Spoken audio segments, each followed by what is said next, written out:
Okay, so in case you are wondering, why am I doing this introduction? Why did I not allow Oscar and Duri?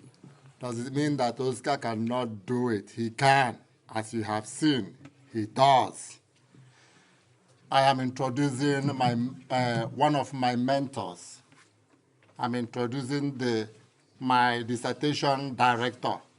So it is a continuing relationship. So it is my honor and privilege to introduce Dr.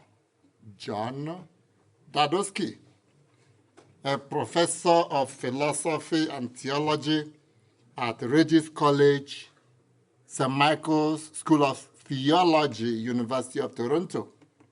He co-edited 4 volumes of the collected works of Bernard Lonergan, including Method in Theology, and the final archival volume.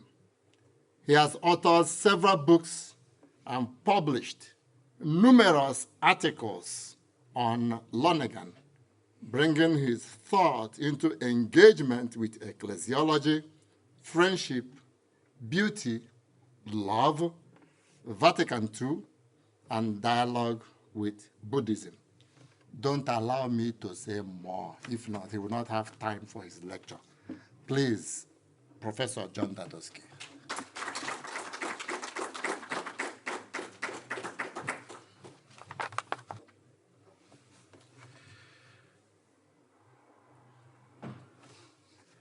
As we gather here today, we are mindful that our campus in Milwaukee are the homelands and waters of the Menominee, Potawatomi, Ho-Chunk, Fox, Mascoutin, Sauk, Ojibwe, Anishinaabe nations, who have known these lands and waters as relatives for millennia, and whose descendants, alongside many other tribal nation members, remain our hosts.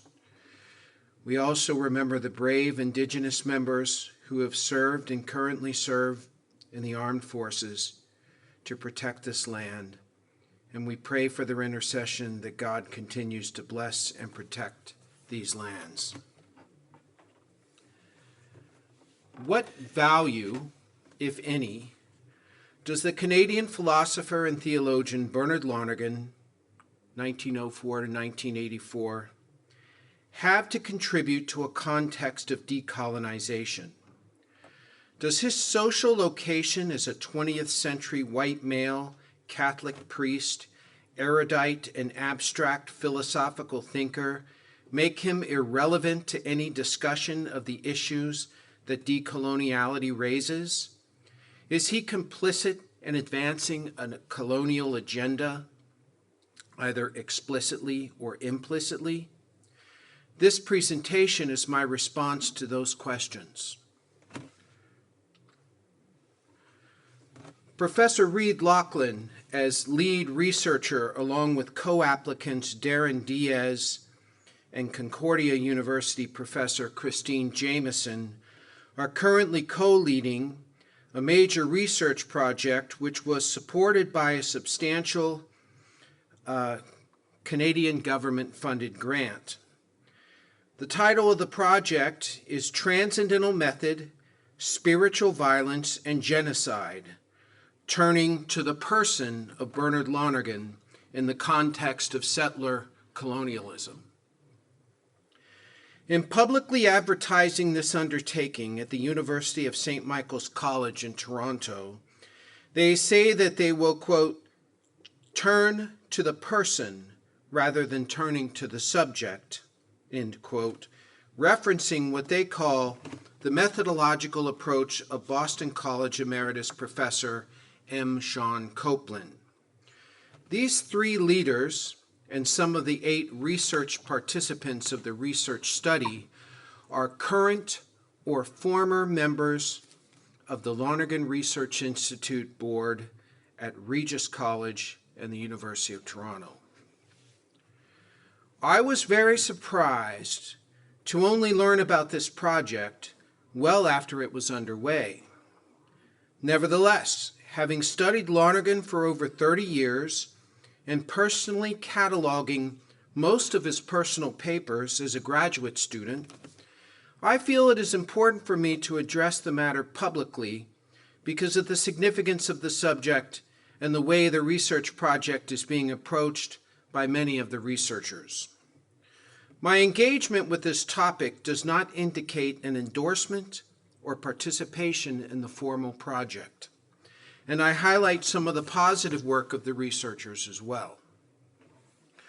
Drawing on some of the ongoing reports of this study, my presentation will show that the project title is misleading and the project presumptuous in suggesting at the outset that Bernard Lonergan committed spiritual violence upon Indigenous peoples, and by claiming that he was implicated in the residential school system, stressing what Loughlin calls Lonergan's, quote, complicity, that is, helping, in genocide, end quote.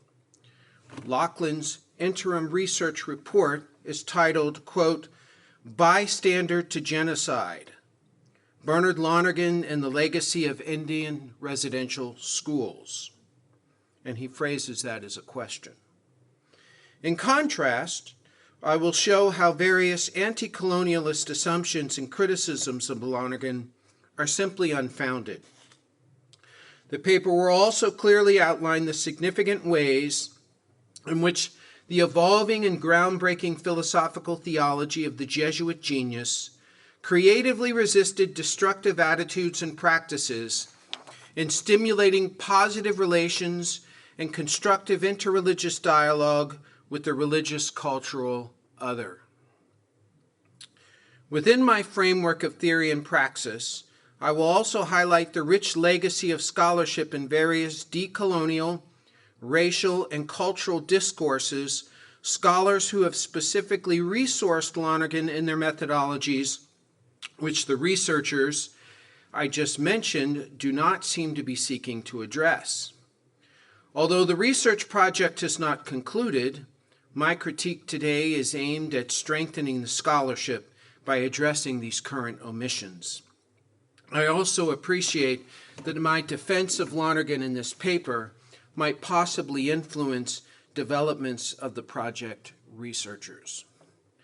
The timeline of Lonergan's life and work lay within very harsh and difficult period of powerful British-Canadian U.S. government imperialism, from the early 18th century right well into the 1900s, which caused much suffering for Indigenous people, as well as the severe mistreatment of other minority groups.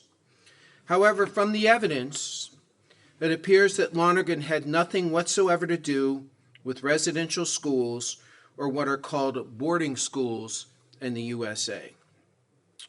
Moreover, his unique and innovative teachings as a theology and university professor played a significant role in the modern and postmodern shifting towards authentic dialogue and positive relations with the religious other, and he explicitly included indigenous religious traditions in his positive approach.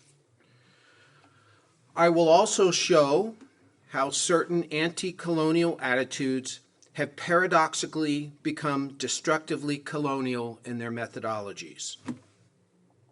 Indeed, Dr. Ijeoma N. Opara, a physician, decolonial educator, and faculty member at the School of Medicine at the Wayne State University, insightfully states, quote, "We have observed a lack of reference and deference to majority world scholars, thinkers, practitioners, and activists in the rush of Euro-American do-gooders to institutionalize decolonization centers, departments, positions, apply for grants, and create programs, projects, and curricula," end quote.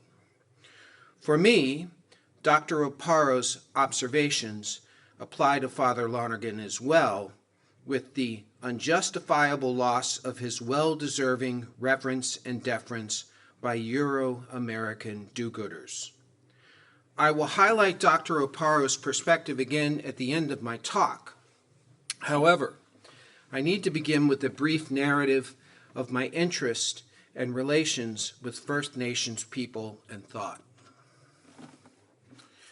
I became interested and traditional indigenous healing practices in the early 1990s when I wrote a master's thesis on Jesus as a shamanic figure. During this time, I had the opportunity to meet Dennis Banks, one of the founders of the American Indian movement of resistance in the late 1960s and early 1970s. I asked him how it is that colonial settlers can participate in traditional indigenous practices given the history of conflict and painful legacy of relations with the government and the church. He remarked that in his view, there is a spirituality of the land. I mention this anecdote as a possible decolonial alternative to the more anti-colonial interpretations that beset the settler-colonial binary dialectic. I'll return to this further on in the presentation. In 1994, I enrolled in the Graduate Anthropological Field School program in Northwestern University's Department of Anthropology.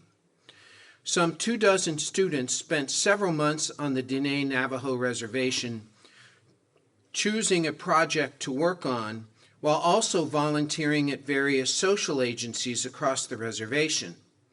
I worked with the social workers in a hospital in Ganado, Arizona, as I did my project on the Diné approach to dreams.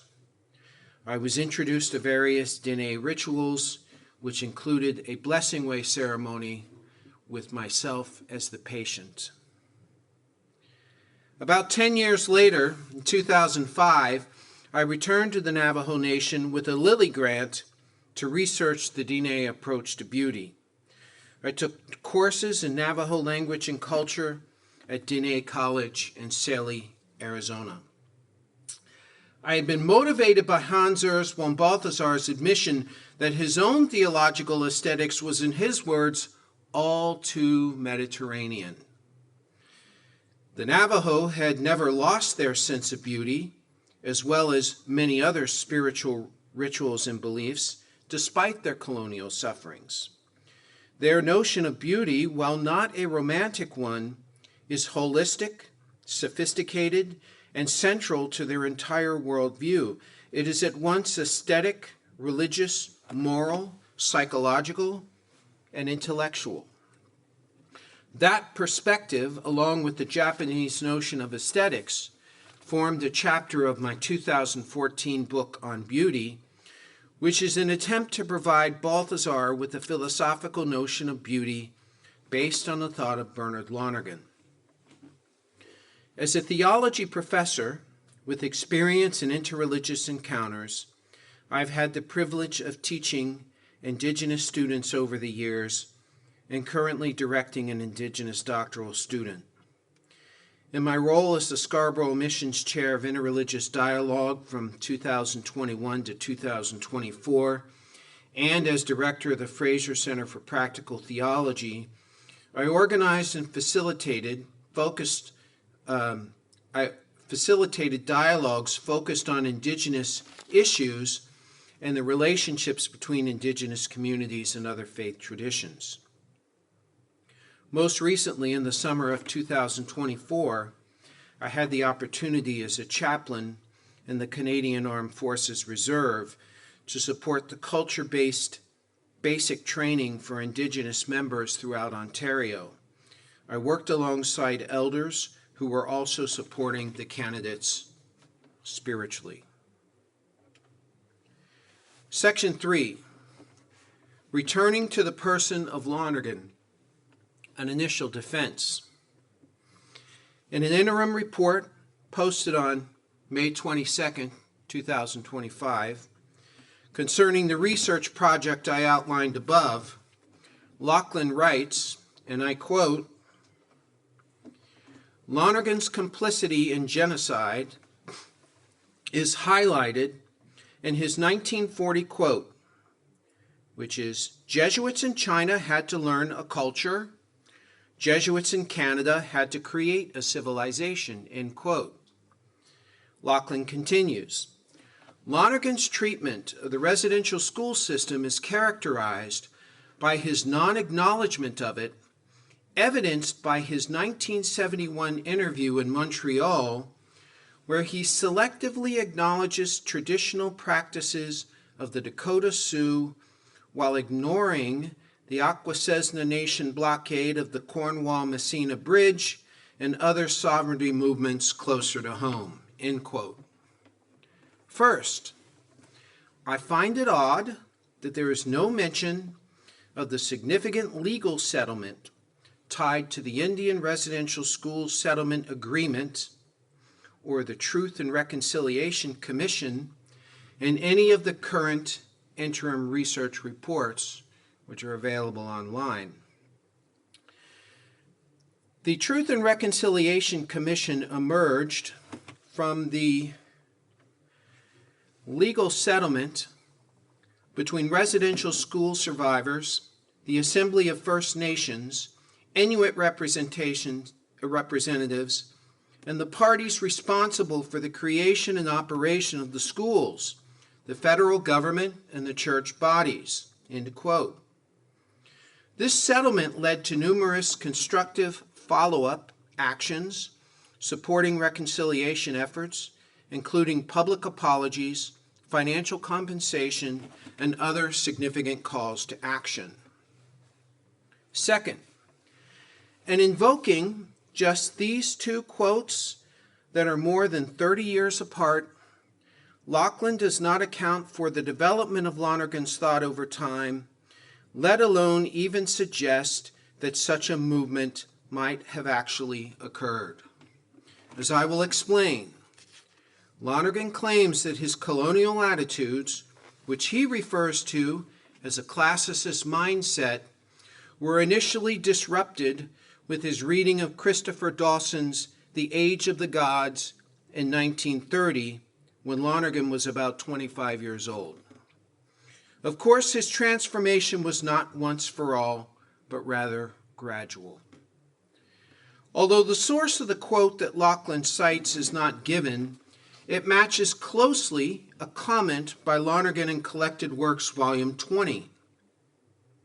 In a 1941 article, Lonergan states, quote, "In the Americas, the problem was not adaptation to a culture, but the creation of a civilization," end quote. The language of the next sentence is colonial, but it is certainly not genocidal nor even assimilationist. As he writes, quote, "Of this, the first condition was the segregation of the savages from the exploitations of traders and the violence of adventurers," end quote. I will address Lonergan's use of the unacceptable term savages twice in his corpus below. For now, I simply state that this 1941 quote describes Jesuit attempts to protect the indigenous people from the exploitation and violence of powerful colonial forces, and so hardly suggests Lonergan being in favor of physical or even cultural genocide, despite the fact that for many of the Jesuits in this period, the classicist notion of culture, which I'll explain more below, of assimilation predominated their initiatives. Again, more contextual qualification would help reduce rhetorical misdirection or misrepresentations in Lachlan's interim report. The 1971 quote that Lachlan dismisses reflects Lonergan's extension of his notion of primary religious experience, of what he phrased being in love in an unrestricted manner, and creatively expanding it via the spiritual insights of the indigenous worldview and taking their worldview more seriously. He states, "God's gift of his love is manifested in all the religions of humankind. The Sioux Indians were just stricken with incomprehension and grief when they saw the way the white men were destroying the animals. They knew all about ecology, about environment. They understood the animal world. They considered it gross immorality to kill more than you could eat, any sort of waste. They believed in protecting the animal. They understood their universe in the way I think it was a Dakota Indian I have seen quoted talking about he is robbing some animal who had stored food. He leaves the animal enough food for the winter. He takes the rest for himself, and all the time he is doing this, he is speaking in a most religious fashion to the animal. How does that reflection even begin to sound like the thinking of a genocidal colonialist? While Lonergan does not refer to the indigenous self-determination movements occurring in 1971 as Lachlan says he should, it does not necessarily mean that he did not support these struggles. It is quite possible that the publicity surrounding these movements occasioned Lonergan to interpret the religious worldview of indigenous people positively as part of that zeitgeist. There is just no evidence to incriminate Lonergan here. Obviously, he is one of the very few Catholic theologians at the time who was not only validating indigenous worldviews and religious experience, but even learning from them. Finally, it is unclear how Lonergan's favorable reading of the indigenous Dakota religious worldview in 1971 provides any evidence of his attitude or knowledge about residential schools, which were closed in 1958 in his Canadian context. Originally, their research proposal, Diaz, Lachlan, and Jameson, explicitly suggests links with what they call Lonergan's complicity, that is, helping in the government-funded residential schools of the Jesuits in Spanish Ontario, which Lachlan claims are also characterized by Lonergan's non-acknowledgement of them.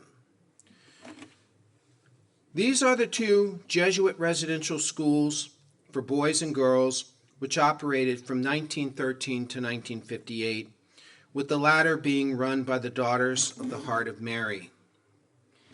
Indigenous scholar Noah MacDonald lists the troubles of these schools: chronic underfunding, reliance on student labor, poor living conditions, outbreaks of disease causing death, while strict discipline with racist overtones and backbending labor on the school farm made up the worst evidences of even those with positive memories of Spanish. There were many who experienced far more trauma from the physical and sexual abuse. Clearly, Lonergan is guilty of being associated with the Jesuit community that supported federal government policies which sought for the social, cultural, and spiritual assimilation of indigenous peoples. But there is no evidence of his personal support or participation in the Spanish school's activities.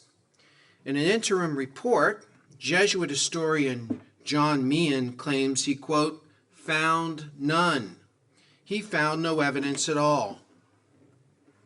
Moreover, Lachlan's claim of Father Lonergan's non-acknowledgement of these schools, which is evidenced by his 1971 interview in Montreal, ignores the reality that the schools have been closed for over 10 years since 1958.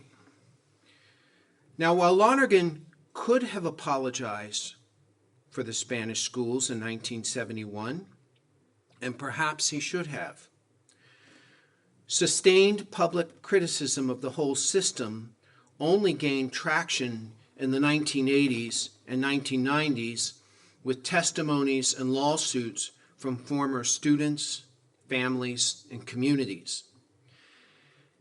And if he is guilty of silence along these lines in 1971, so were most other Catholics of Lonergan's generation. In retrospect, it also seems most likely to me, given my knowledge of how Jesuit discernment works, that Lonergan, perhaps along with other individual Canadian Jesuits, spoke privately within the Jesuit community against the continuance of the schools well before even the 1950s. To take another common sense example, I would be extremely surprised if at least some United States Jesuits did not oppose slavery within community debate in the early 19th century, just as the Quaker communities did, even while Washington, D.C.'s Jesuit Georgetown University benefited handsomely by the legal slave trading. In his article, Friendship in Remission, MacDonald documents different stages: friendly, destructive, reconciliatory, in the history of Canadian Jesuit relations with the Anishinaabe peoples of Manitoulin Island, demonstrating, among other things, that Jesuit attitudes towards Indigenous peoples were not uniform, homogeneous, or even linear, but varied significantly and individually. Tristan Gosselin explores directly in her interim research report what she titles, quote, "The Colonial Structures of Bernard Lonergan's Philosophy." One of her main criticisms is that Lonergan has a linear notion of time and history, which she claims is characteristic of colonial scholarship and mentality. However, I wonder if there are not some insightful linear views of time and history that actually support decolonial movements.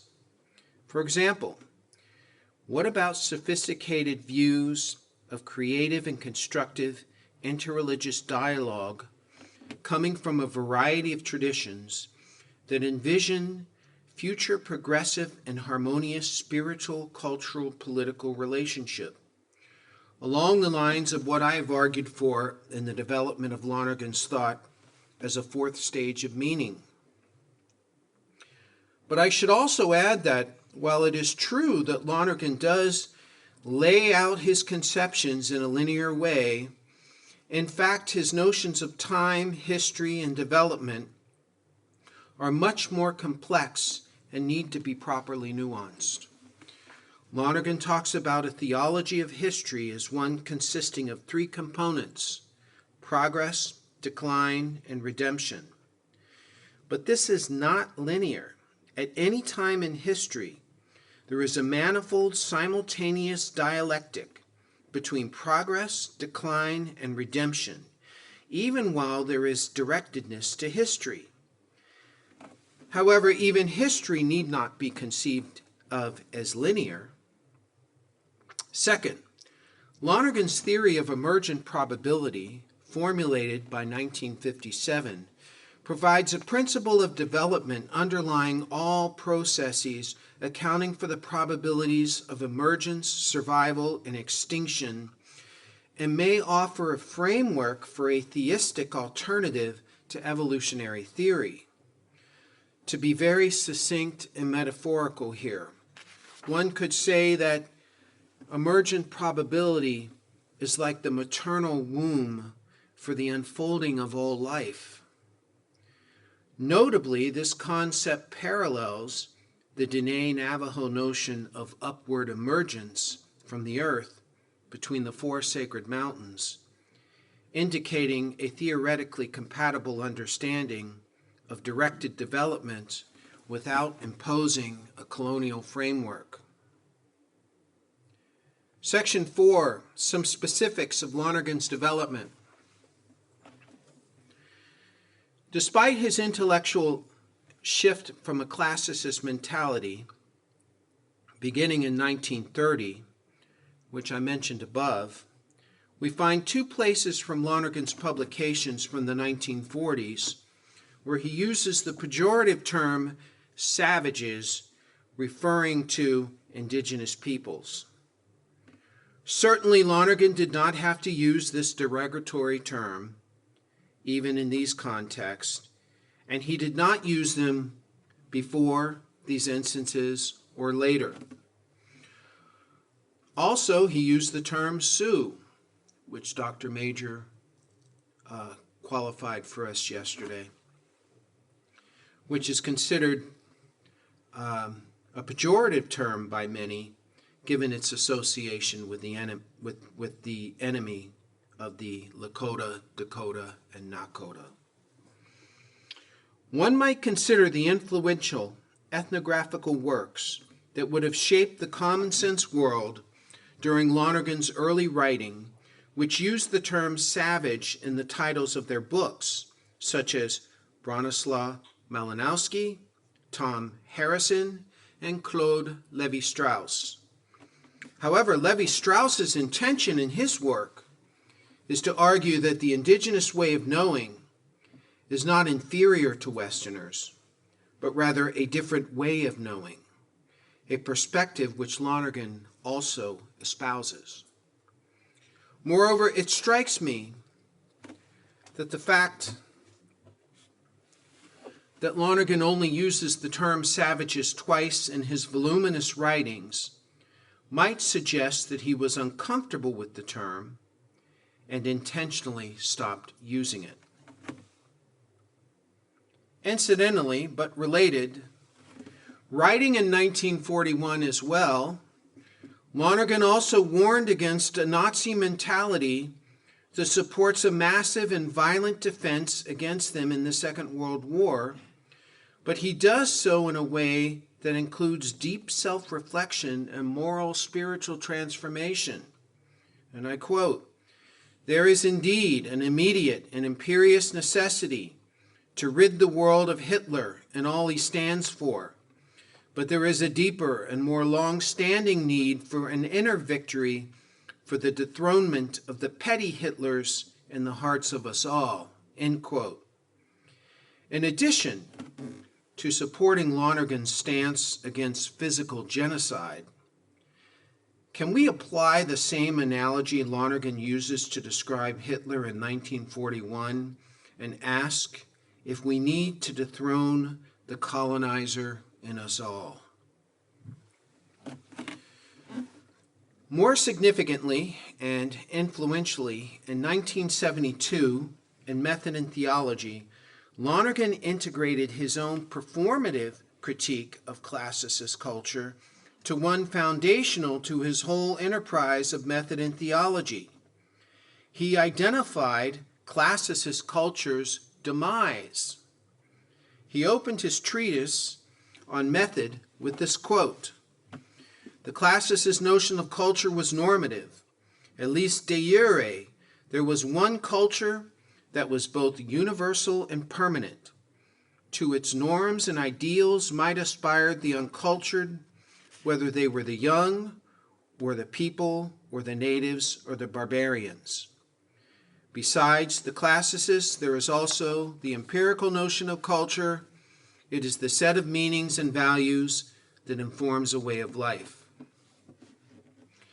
Lonergan's criticism of the classicist mentality is a criticism of a colonial mindset. Quote, "I must contend, classicism is no more than the mistaken view of conceiving culture normatively and of concluding that there is just one human culture," end quote. The classicist notion he criticizes is a colonialist notion of culture. Quote, "The classicists would feel it was perfectly legitimate for him to impose his culture on others," end quote. Lonergan's critique of classicism reveals the possible connection between a classicist colonial notion of culture and the impetus behind residential schools. He states, quote, "Classicist education was a matter of models to be imitated, of ideal characters to be emulated, of eternal verities and universally valid laws," end quote.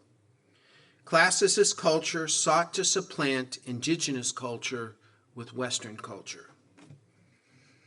Lonergan's anticipation and indeed advocation of classicism's demise opens the door paradigmatically to pluralism, dialogue, difference, and mutual influence. He explicitly writes, quote, "Classicism's claim to be one culture of humankind can be no longer entertained," end quote. He is adamant, quote, "Culture has to be conceived empirically that there are many cultures," end quote. The end of classicism means the acceptance of pluralism of diverse faiths and cultures. Quote, "The pluralist acknowledges a multiplicity of cultural traditions," end quote. Continuing, "The culture that recognizes cultural variation," he says, "difference, development, breakdown, that investigates each of the many cultures of humankind, that studies their histories, that seeks to understand what the classicist, read colonialist, would tend to write off as strange or uncultivated or barbaric," end quote. For Lonergan, being in love with God is the core of genuine religious living. When Catholicism embodies the classicist notion of culture, which is deductive and imposed, he calls this the shabby shell of Catholicism. By stark contrast, God's love is gifted to everyone regardless of faith, creed, or religion. This becomes the basis in Lonergan for interfaith dialogue. Christian engagement with the other is one of listening, sharing, and discernment rather than directing and converting. Moving in a slightly different direction on this theme of decolonial relations, I do not have space in this presentation to explain Lonergan's notion of the different kinds of differences and its relevance for understanding colonial mindsets and decolonial methods. However, I note how Edward Said's groundbreaking work emphasizes that one of the ways knowledge is constructed or used for control is through binary distinctions, such as the one between Orient and Occident. Homi K. Bhabha seeks to disrupt such binaries, which are used to control the colonized and lead to epistemic violence. For Gayatri Chakravarti Spivak, a clear example of this is, quote, "the heterogeneous project to constitute the colonial subject as other," end quote. I do not mean to sound colonial, but given the different perspectives on the role of binaries in decolonial thinking, I must ask, are such binaries essential to colonial mentality? To what extent do decolonizing approaches invoke binaries as part of their methodology? And if so, 3, is the indigenous settler binary a colonial or a decolonial distinction? I do not have time to go into detail, but much of the traditional Diné Navajo cosmology contains a plethora of integrated male-female binaries permeating the entire created order. Finally, for this section, I point to an example from Bernard Lonergan's work on the International Theological Commission to demonstrate his pioneering work on decolonial thinking. Sean Copeland states that decolonial thinkers have tended to be particularly critical of Christianity and its participation in the colonial expansion, although more recent liberative praxis of contextual Christology does provide alternative images. Lonergan was in a privileged place to challenge this classicist notion of evangelization, and that's exactly what he did. As a member of the International Theological Commission, in 1974, Lonergan was asked to respond to a pre-synodal query from Cardinal Koenig then President Delegate of the forthcoming Synod on Evangelization in the Modern World. The query is what sets the agenda for the Synod, so Lonergan had an opportunity to potentially influence the official church position on evangelization. When asked to define evangelization, Lonergan responded, quote, "Evangelization enlightens and unifies cultures inasmuch as it does not destroy or uproot them or replace them by some other alien culture," end quote. The significance of Lonergan's response cannot be understated. First, how many other Catholic scholars of his generation were explicitly denouncing such proselytizing imperialism? Second, it appears Lonergan's creative reappropriation of the method of evangelization from centuries of classicism in 1971 anticipated the 2018 definition from the Canadian Truth and Reconciliation Report that defines cultural genocide as, quote, "the destruction of those structures and practices that allow the group to continue as a group," end quote. 40 years prior to this latter statement, Lonergan was criticizing the method of evangelization that facilitated the destruction of Indigenous beliefs and culture in Canada and worldwide. Evangelization for Lonergan must never displace the genuine aspects of culture and religion. Section 5, Scholars Resourcing Lonergan.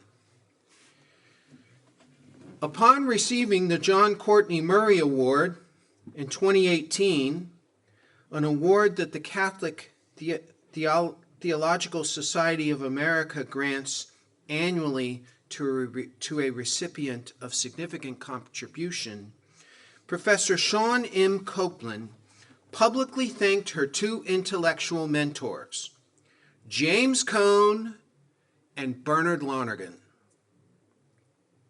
Now, the National Catholic Reporter reported this, but left out the name Bernard Lonergan. I'll leave that to you to ponder why. One would be hard-pressed to do better than Copeland in applying the value of Lonergan's thought to decoloniality, particularly in her essay, Lonergan and the Decolonial Turn, published this year, 2025. Copeland situates key aspects of Lonergan's philosophy within contemporary decolonial discourse. She emphasizes Lonergan's shift from classicist mentality to historical mindedness, a transition that for Copeland is ongoing. She praises the transcultural feature of Lonergan's theory of conscious intentionality for its ability to form not only a basis of unity, equanimity, but also in its criticism of colonial and anti-colonial attitudes. She also exposits on Lonergan's fourfold notion of bias and how it applies to the decolonial turn. In line with Lonergan's thought, decolonial discourse could benefit from recognizing the differences between the general way in which human beings come to know, why they know, or epistemology, and the specific ways they come to know in the context of various patterns or differentiations of consciousness. Different ways of knowing, accounted for by Lonergan in different patterns and differentiations of consciousness, are distinct from the general way that all human beings come to know. If we lump the latter in with the negative colonial aspects of the former, we run the risk of performative self-contradiction. We can come to what I call the Puritan paradox of decolonial discourse, where consequently decolonization is carried out in a colonial way, much like the Puritan colonies shunning and scapegoating the Quakers, decolonial discourse is in the extreme, can use similar tactics when carrying out their message. Are such approaches natural to traditional indigenous methods of dealing with disagreements and conflict, or are they the heritage of settler mentality? The scholar Cyril Orji states that it is difficult to separate black theology from decoloniality, drawing on the work of Martinique-born Frantz Fanon, who spearheaded the awareness of coloniality on people of color, especially black men. Fanon emphasized the psychological trauma that colonized people of color experienced by virtue of the power differential in the colonial system. Orji argues for the application of Lonergan's fourfold bias to an understanding of colonial attitudes, especially to racism. Here, we see Lonergan's work on bias being resourced by two prominent theologians, Copeland and Orji, to engage critical issues of our day at the heart of decolonial discourse.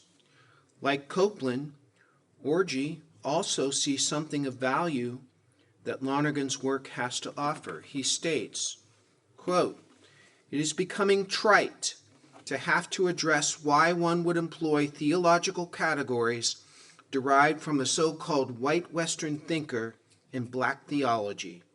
Not only is the question badly framed, its suppositions are absurd. In a nutshell, Lonergan's nuanced method is a theological anthropology that speaks to the issues at the heart of black theology, the reality of race, sex, gender, and class oppression." End quote. On a different line, the work of Joseph Agmanaya argues for a theory of sustainable development based on Lonergan's preferential scale of values: vital, social, cultural, personal, and religious. I should note, along similar lines, one of the co-leaders of the project I mentioned in the introduction, Christine Jameson, resources Lonergan's scale in a comparison with the 7 sacred teachings of the Anishinaabe people, and I look forward to the results of her study. Agbanaya's application of Lonergan is significant for those societies that have suffered under colonial and imperial rule.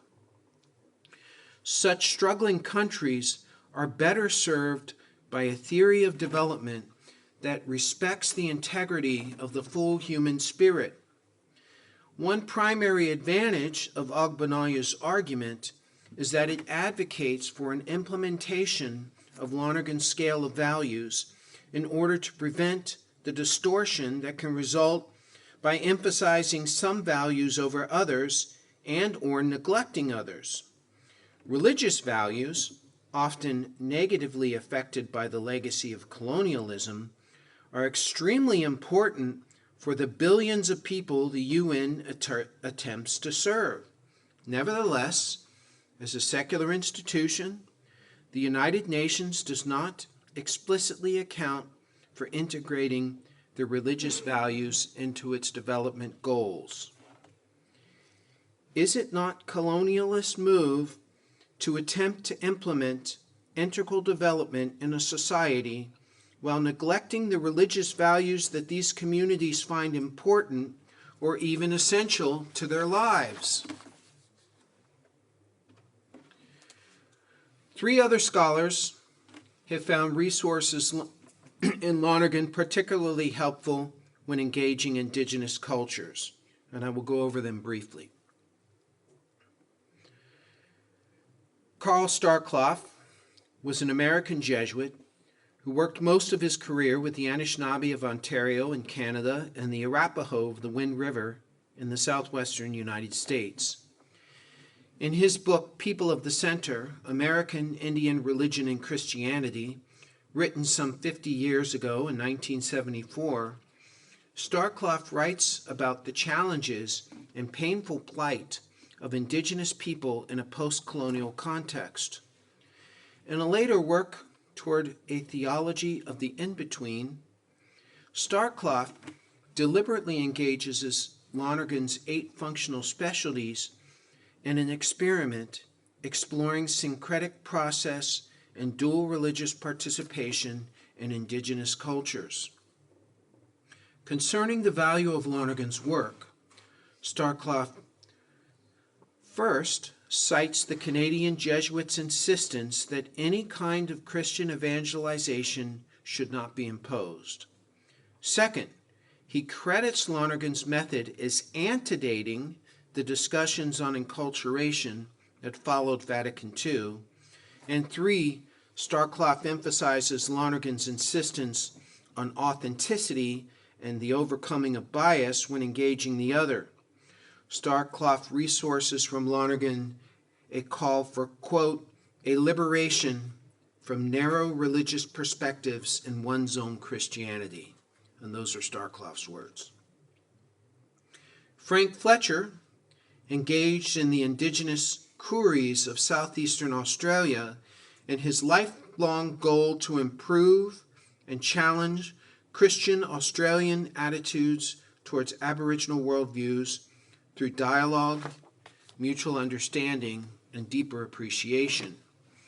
Fletcher resources Lonergan to show that the seemingly radical difference in Aboriginal and Western worldviews can be accounted for through an understanding of various differentiations of consciousness.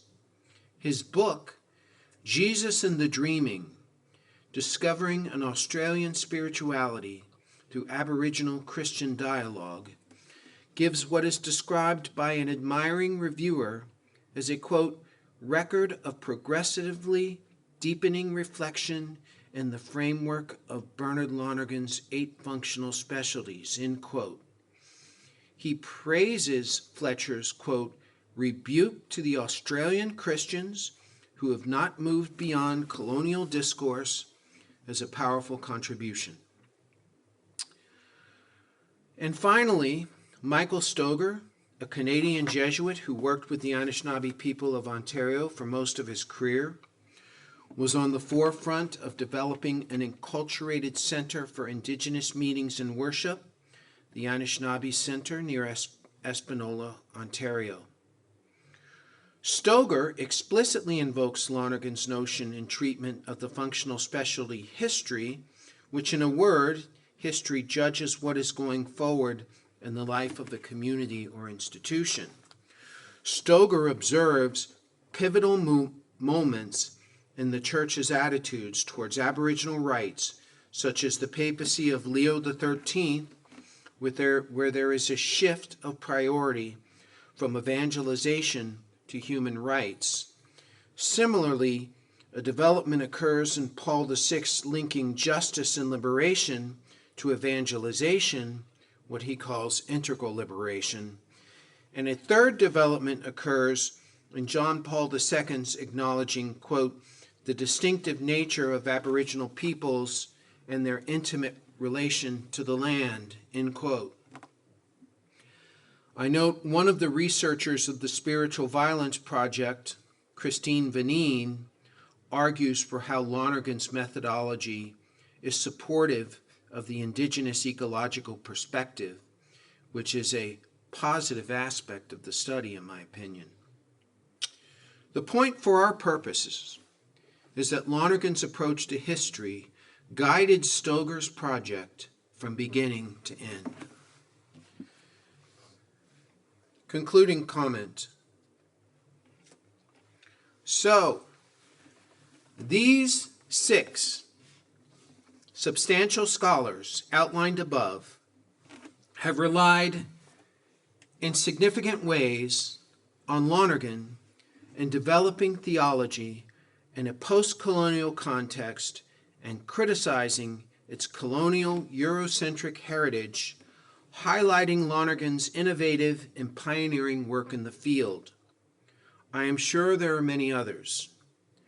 The contributions of Lonergan for decolonizing and creatively theologizing for a future church cannot be understated. Did Lonergan have colonial attitudes? As an early 20th century Jesuit priest, of course he did, as I've referenced above. He was part of a 20th century Jesuit community which oversaw residential schools where indigenous students and their families experienced many serious problems and much suffering, working under the directives of social, cultural, spiritual assimilation. But there is no evidence that Lonergan was complicit in this undertaking. That is, that he helped it along. Given many pre-1950 developments in his thinking, it seems more likely to me that he may have been pushing against such colonialist policies and institutions behind the scenes.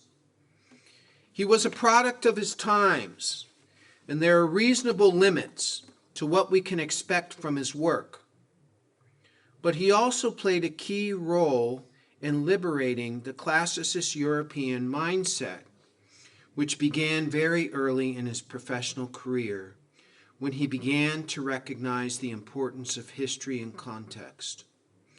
He also introduced many other novel ideas in his evolving and groundbreaking philosophical theology, which creatively resisted destructive attitudes and practices and stimulated positive relations and appreciative and constructive interreligious dialogue. We might also reflect on how future generations of scholarship might judge our own work. In closing, I note the danger of a kind of decolonial attitude that appears to be quite colonial in its execution, insofar as it seeks to dismiss, shun, stigmatize, marginalize, or even cancel thinkers that have been deemed colonial without due regard for evidence. Here, the decolonial attitude can become dogmatically anti-colonial, attempting to jettison without justification all Western accretions from one's heritage. Is such a stance feasible or reasonable? By way of poignant example, I vividly recall a Lakota elder telling me that the way he worked towards forgiveness of the Europeans was to become grateful to them for horses. While not excusing the colonial suffering, the elder recognized the value of horses for his own personal value and the many benefits and nobility they brought to his people.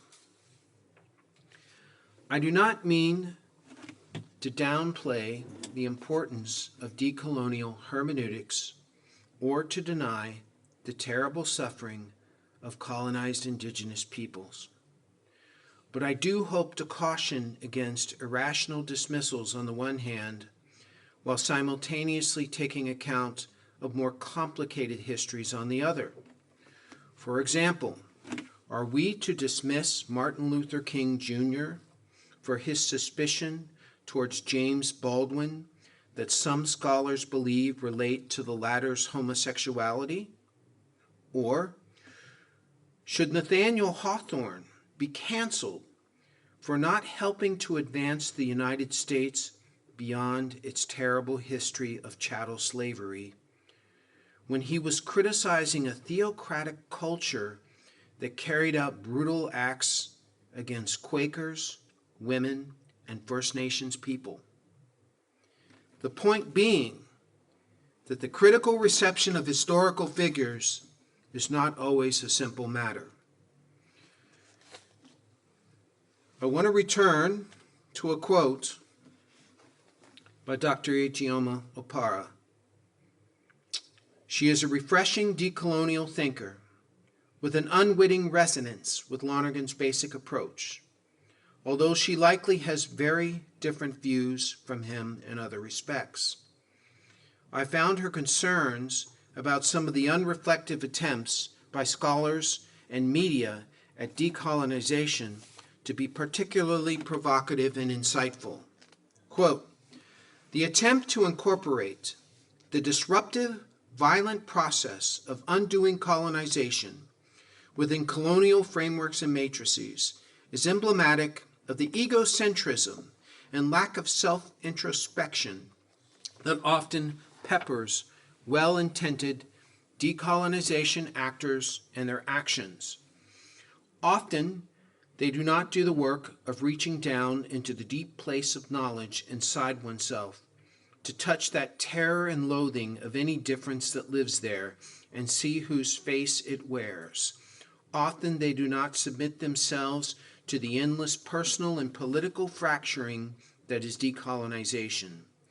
The urgency dictated by white guilt leaves little space and time for actual reflection, deconstructing, deconditioning, relationship building, and structural dismantling.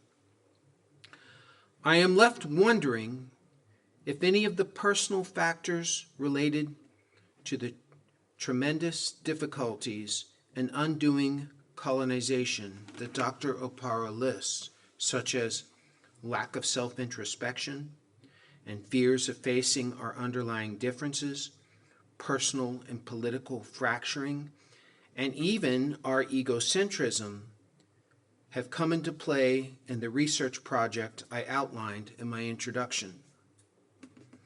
Many of the pioneers of Catholic theology have paved the way for decolonial discourse.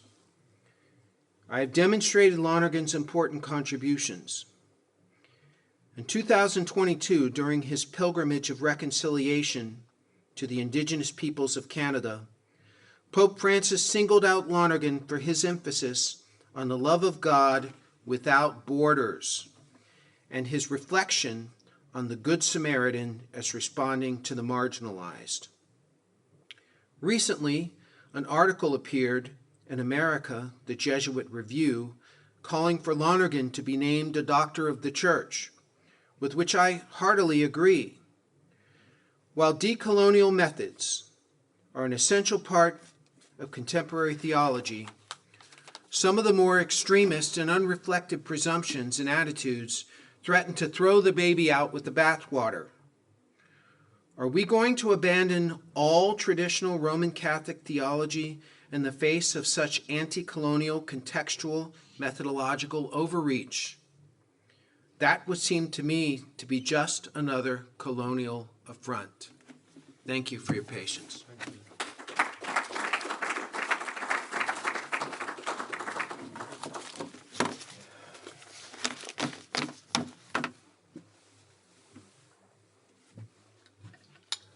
Thank you so much. Thank you so much, Professor John.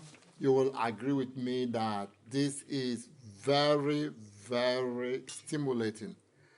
I don't want to comment on it. I will simply throw the floor open for our own responses. Okay.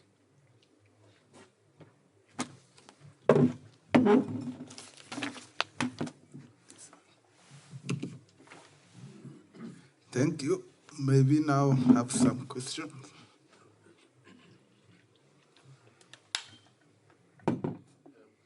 Why did this study group choose Lonergan in particular rather than anyone else? You would have to ask them. I don't know. Thank you very much. This was a banquet you gave to us. And adding to that, I want to say this. While it is important that cancel culture not be embraced, because it is the same matrix of empire, cancel culture is the same logic of empire in the decolonial project. But I am also thinking we must also create space for the expression of the emotion of what I call the spirituality of anger, not the ideology of anger. The ideology of anger produces hate, but the spirituality of anger is a pathway to healing, it's lamentation. So those who have been colonized reject and experience the marginalities of empire. For them to be truly whole, have to be given the space to express that spirituality of anger. So the decolonial project can become a spirituality while doing that, while also knowing that there's a type of discernment that needs to be held, embraced so that it doesn't slip into the domain of the ideology of anger. That said, I am also thinking that the decolonial project, the way you have engaged it, may be a single narrative of that discipline, in the sense that there are also decolonial scholars who are talking about not invalidating or embracing a post-colonial venting of the colonial project, but rather an embrace of a delinking. And I will just use a quick example of that. A road is constructed rather than walk or drive on that road, which is the colonial project. No matter how you are driving on that road, it is the owner of that road knew how they constructed that road, so you are going to be turning where they want you to turn. So the delinking means I am just going to leave that road completely, get into the pathway, the forest, and start walking there and create my own road because it is my own authenticity as well. So I think that is also another pathway of a decolonial consciousness, which is not the way you have presented it. But there is also the question you ask, which is forcing me to still ask, think, reflect on this, and then pose it out, not just to you, but out. Say it aloud. Victims of colonialism, no matter how you enter a different road, you are now embodying, because an embodiment, colonialism is an embodiment. It creates a body. Yeah. So you embody that whether you like it or not. I think that's what you were saying yesterday at the dining table. So how can even the decolonial project, can we ever undo that part of embodiment we have received from the colonial project, from empire, even where we are fighting it? Maybe a pneumatological embrace of a new body, a Pentecost body is needed. I don't know how to answer that. Maybe you can help me with that.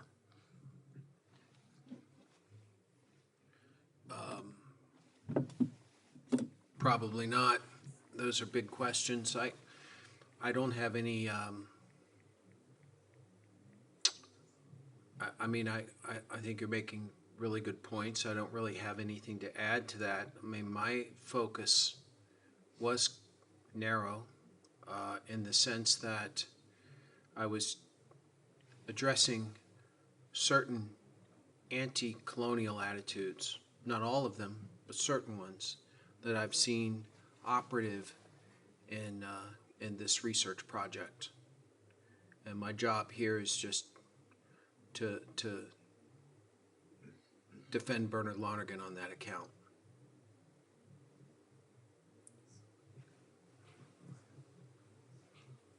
Can I respond to Simon? Sure. I think that embodiment is so crucial, and I think we underestimate when we talk about souls being saved. Thank you. It's also the case, it seems to me, that the sacramental order in Christianity, starting with baptism, is precisely a change in our bodiliness. We are bodily changed.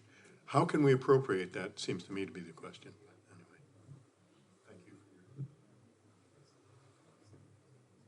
Hi, my name is Brianna. I'm a student here, and I just have a quick question. I don't know if you'll be able to answer it because I really don't know if there is a definite answer, a definite solution, but how do you balance recognizing, respecting, and maintaining different cultures while not painting Indigenous people and other minorities as an other, which can ultimately contribute to the very system of colonialization? That's a very deep question. I think you should apply for a PhD.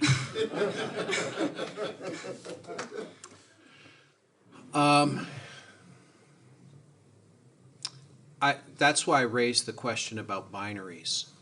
I don't have the answer to that question I raised about binaries. I wanted to bring it into the discourse, because I think sometimes our language starts getting batted around that we don't really reflect on it. But I'm afraid you ask what I tell my students in Toronto, one of those $1 million questions, and if you get it answered, you get $1 million.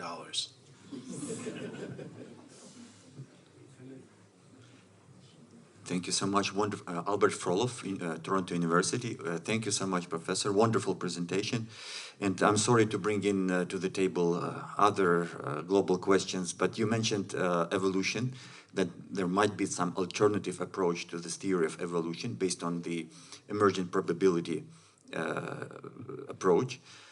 Can you elaborate a little bit more, tell something more about it? And how can the notion of progress be related to this renewed notion of evolution? Because normally progress is always relates in the Western context to the notion of evolution. And that might help to resolve self-performative contradiction in which some decolonialists might fall without understanding that when they hoist themselves on the pinnacle of history by saying that we can now critique the 20th century because we are in 21st century, and they reaffirm that they are still in this linear notion of progress that is implied by evolution and other contexts. Yeah, thanks. Well, emergent probability is one of the more challenging aspects of Lonergan's thought, and it's been one of the least studied. But Chapter 5 of Lonergan's Insight contains what I believe, and I won't go in because it'll require a lecture, which I'm not prepared to do, and you're not prepared to. But I believe that emergent probability will be the Catholic alternative to evolution, because evolution, as it came down from Darwin, really focuses on the survival of the species. Lonergan accounts for the survival and the emergence of species. And I say the emergence of everything. So there is no negative connotation to it, you try to say? To emergent probability? Yes, compared with evolution. I think it's going to replace evolution eventually. But that's just me. Thanks a lot. I know we have questions, and since Professor is still around, we can carry forward the conversation. Can we take Cyril's question? I saw his hand raised. Just real quick. Thank you, Cyril. Just a comment and then a question. Is that okay? Sure. Yeah, so the first comment is I think I liken this decolonization project to stages of meaning, because we're talking about binaries. In Lonergan stages of meaning, nobody operates from one stage all the time. I mean, Augustine was a man of common sense. Newman was a man of theory. But they're always inhabiting the two words, maybe at some point, or maybe one word. So you always move from one to another. The same thing so you're asking about this binary thing. Mm-hmm. Sometimes we are colonial. Sometimes we are decolonial. But for the most part, we want to be decolonial. So nobody inhabits one space all the time. We're always moving there. So those binaries will always be there. Mm-hmm. I would like your response to that. But my question is this. So those guys whose project you just outlined, and from what I know, only one of them is like a Lonergan scholar. And you are the premier Lonergan scholar there. Is there any reason why you are not involved in the project? You want to speak to that? Oh, I think you'd have to ask them that. I don't know. I don't know. You'd have to ask them why I wasn't involved. Professor, are you willing still to field more questions? His first question was, well, I'll just say, if my argument for the fourth stage of meaning is tenable, I would hope that we would create a post-colonial context that affirms all religions and cultures, genuinely.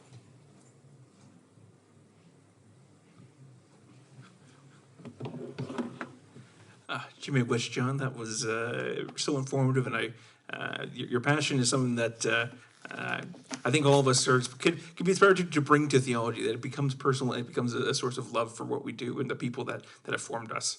And kind of in that same regard, I actually do want to start with a critique, and that is that you didn't use a picture of me of my good side, and so on that, but I won't hold you accountable on that. But on accountability, what are some lessons that can be taken away from pursuits of personal and accountability, and how can that distract from the more important issue of institutional accountability? And ultimately, also, you mentioned that your job here today was to kind of defend Bernard Lonergan, and in many ways that's defending truth. But there's always two parts, at least in this conversation, it's truth and reconciliation. So how can, going forward, even based off this, we just a lot of time spent on truth, how might that also inspire reconciliation? Not necessarily having to do Lonergan in particular, but as Canadians. Well, I think as Dr. Major pointed out last night, that what she's trying to do in the U.S., they've already done in Canada. So there's different problem arising in Canada, I think. And so I think that I've always felt like that Lonergan has a methodological approach that can help the official church if they integrate these structures into the official church. If they do that could help them heal some of these relations with Indigenous peoples. The history of the Jesuits in Canada trying to get married male Indigenous priests ordained. It was turned down. I mean, that was coming from Lonergan's community as well. So just because you've got a different method and structure doesn't mean it's going to make its way up. Professor Dadosky, I am very happy to finally see you in person. Without saying much, I just want to say the father of my father is my grandfather. Somebody may understand this here, but looking at the whole colonial project and Lonergan, I am thinking, and I would be grateful if you correct me on this, I'm thinking that there is a sense in which Lonergan is addressing the colonial structures in terms of those who are colonizing.